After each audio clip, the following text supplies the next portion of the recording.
आजची सकाळ ना काहीशी वेगळी आणि खूपच सुंदर झाली. रात्री मस्त पाऊस पडून गेला आणि सकाळी वातावरण इतकं प्रसन्न वाटत होतं. असा निसर्ग बघितला ना की दिवसाची सुरुवातच एकदम फ्रेश होते. अशा छान वातावरणात गरमागरम आणि टेस्टी काहीतरी प्यायला मिळालं तर मग काय, मी लगेच बनवलं ओल्या मक्याचं गरमागरम सूप आणि हे खरंच खूप टेस्टी झालं होतं. पण ही रेसिपी मी नेक्स्ट व्हिडिओमध्ये शेअर करणार आहे, त्यामुळे पुढचा व्हिडिओ पाहायला विसरू नका. विशेष म्हणजे हा सूप विदाऊट ऑइल नी बनलेला आहे. यामध्ये कोणत्याही प्रकारचं ऑइल किंवा बटर वापरलेलं नाही आहे.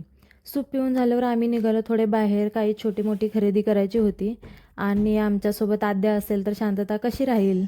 मग बाकीची मुलं रात्री झोपायच्या वेळेस शांत होतात, पण आमची आद्या जितकी रात्र होईल तितकी जास्त ॲक्टिव्ह होते. तिचा फुल ऑन एनर्जी मोड बघून दिवसभराचा सगळा थकवा पार निघून गेला.